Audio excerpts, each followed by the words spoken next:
Hello friends, welcome again on my YouTube channel glow life study. तो चलिए आज का टॉपिक स्टार्ट करते हैं। चतुष्फल के संकुलों में डी कक्षकों का विपाटन या विखंडन कैसे होता है, तो देख लेते हैं। Splitting of D orbitals in tetrahedral complexes क्या होता है।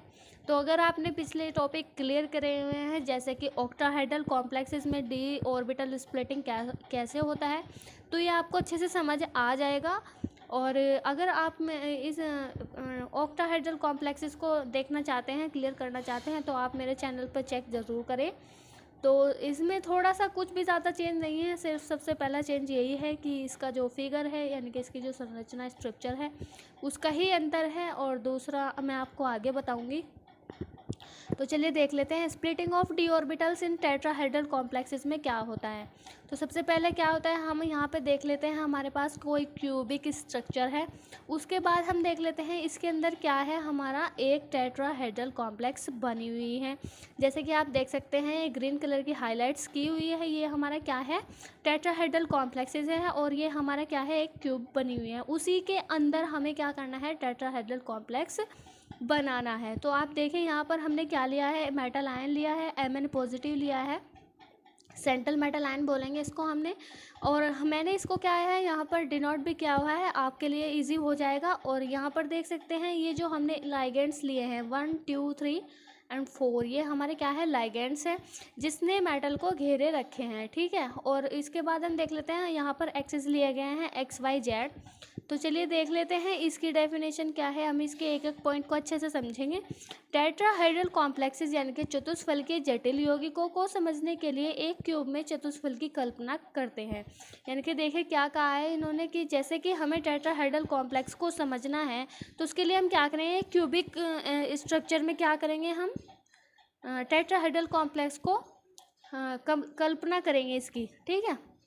सेकंड पॉइंट है, बीच में सेंट्रल मेटल आयन, केंद्रीय धातु आयन तथा चारों लिगेंड क्यूब के चारों कोनों पर स्थित है। यानी कि क्या बोला है इन्होंने, जो सेंट्रल मेटल आयन है, केंद्रीय धातु आयन है, उसके चारों ओर क्या है, लाइगेंड्स है। और चारों कोनों पर क्या है, स्थित है, क्यूब के लाइगेंड्स।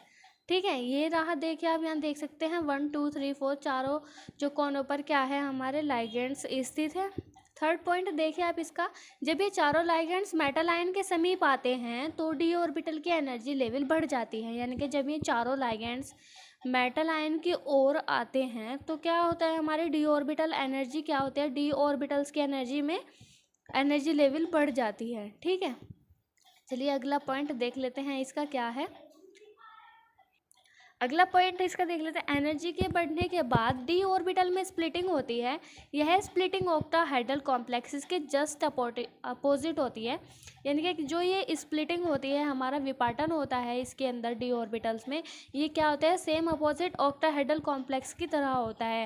यानी कि इसमें सबसे पहला जो डिफरेंस है, मैंने आपको बताया था, सबसे पहला डिफरेंस तो इसकी स्ट्रक्चर में यानी कि इसके फिगर में ही होगा। और सेकंड डिफरेंस इसमें ये है कि एनर्जी लेवल कैसे कैसे चेंज किया हुआ है। तो चलिए देख लेते हैं हमारा कैसे होता है।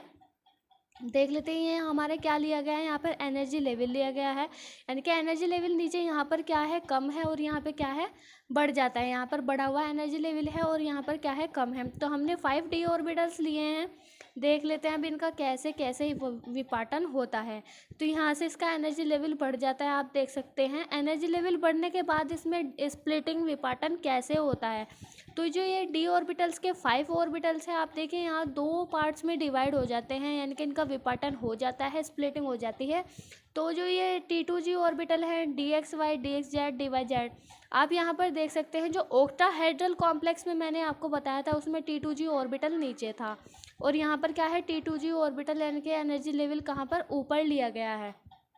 तो दूसरा डिफरेंस आप इसमें ये देख सकते हैं, पहला मैंने आपको फिगर का बताया, और दूसरा डिफरेंस ये है, यानी कि 0.6 यहाँ पर आप देख सकते हैं वृद्धि नीचे है और इसकी क्या है, ऊपर है। यानी कि इस बार एनर्जी लेवल EG ऑर्बिटल का कम होगा।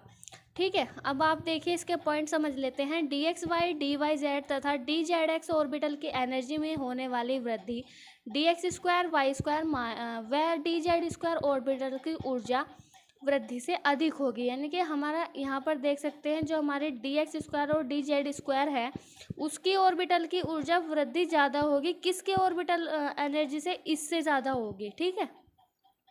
सेकेंड पॉइंट, इस स्प्लिटिंग में Eg ऑर्बिटल्स की एनर्जी 6dq कम होती है, जबकि T2g ऑर्बिटल की एनर्जी 4dq अधिक होती है। अब आप यहाँ देख सकते हैं जो हमारा T2g ऑर्बिटल है, T2g ऑर्बिटल में क्या होगा, हमारे 4dq की वृद्धि होगी, और हमारा जो Eg ऑर्बिटल है उसमें 0 यानी कि 6dq की एनर्जी की क्या होगी, कमी होती है। अब हम देख लेते हैं D electron distribution in tetrahedral complexes, यानी कि कैसे होता है। अब हम देख लेते हैं टेट्राहेड्रल कॉम्प्लेक्स में इलेक्ट्रॉन का कैसे बंटना होता है, कैसे विपाटन होता है। तो देख लीजिए आप यहाँ पर, अगर हमारे पास डी ऑर्बिटल में एक इलेक्ट्रॉन है, आप यहाँ पर देख सकते हैं, और हमारे एनर्जी लेवल डिवाइड हो चुके हैं, जैसे कि मैंने आपको बताया था कि ऑक्टाहेड्रल में हमारा T2g एनर्जी लेवल नीचे आता है, Eg एनर्जी लेवल ऊपर जाता है, लेकिन टेट्राहेड्रल कॉम्प्लेक्स में ये डिफरेंस है कि ये Eg ऑर्बिटल नीचे आएगा और T2g ऑर्बिटल ऊपर आएगा। ठीक है, तो देख लीजिए डी इलेक्ट्रॉन, हमारे पास एक इलेक्ट्रॉन है, तो हमारा एक इलेक्ट्रॉन हमारे Eg ऑर्बिटल में आ जाएगा, क्योंकि ये मैंने आपको पहले पढ़ाया था क्रिस्टल फील्ड स्टेबलाइजेशन एनर्जी में कि जो हमारा डी ऑर्बिटल में कोई इलेक्ट्रॉन होता है तो वो सबसे पहले क्या करता है, लो एनर्जी लेवल तल को ग्रहण करता है। अब आप देखिए, अगर हमारे पास 2 इलेक्ट्रॉन है तो हमारे पास 2 इलेक्ट्रॉन हैं डी ऑर्बिटल में, तो हमारे दोनों इलेक्ट्रॉन Eg ऑर्बिटल में कूद करके आ जाएंगे। तो ये हमारा हो गया क्या, एनर्जी लो फील्ड हो गया। अब आप देखिए, अगर हमारे पास 3 इलेक्ट्रॉन्स हैं ऑर्बिटल में, तो हमारे 3 इलेक्ट्रॉन कहाँ जाएंगे, ये हमारे 3 इलेक्ट्रॉन की स्प्लिटिंग कैसे होगी।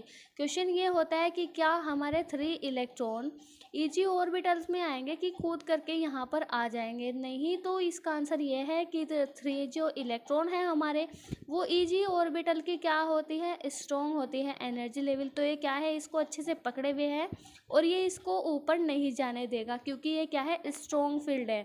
तो ये क्या करेगा, 1 2 तीनों इलेक्ट्रॉन यहीं पे फुल फिल्ड हो जाएंगे। अब आप देख सकते हैं, अगर यहीं पे वीक फील्ड होता तो क्या होता, हमारा 1 2 इलेक्ट्रॉन यहाँ पर फिल हो जाते, उसके बाद हमारा एक इलेक्ट्रॉन कूद करके T2g ऑर्बिटल में चला जाता। तो ये हुई हमारी splitting of D orbital in tetrahedral complexes की। तो आप देख सकते हैं, अगर आपको ये समझ आया हो, और अगर आपको इसके ऑक्टाहेड्रल कॉम्प्लेक्सेस समझना हो इस टॉपिक को, तो आप ऑक्टाहेड्रल को सेम अपोजिट है, ये आपके अच्छे से समझ आ जाएगा। तो thank you for watching my video.